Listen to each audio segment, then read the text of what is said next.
Bulanghoy, saging, kamuting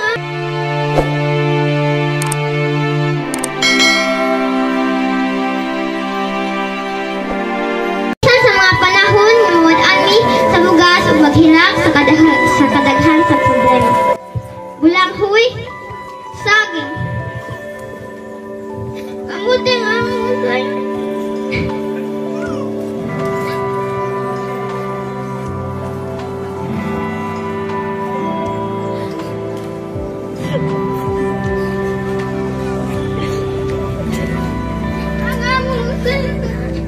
apa sabi na bring up ang maagi.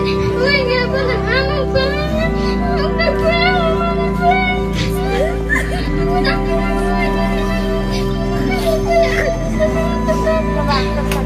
ang kalisod sa among pagpuyo. Ang pagpangita sa adlaw-adlaw ang tupong. Ang nahimong rason kung ano ako nagpadayon sa pagpuyo. Kadililalim ang badako ko. Mawalay kahibulong. Para sa ako ang edukasyon usa sa pinaka-importante nga aspeto sa kinabuhi sa tao. Kini mao ang gasa nga magahatag kanato og dakong kahigayonon para sa kaayuhan sa atong kaugmaon. Bahin man kini sa akademikong kataos, teknikang abilidad, umura nga kaisog. Ang edukasyon sa matang higayon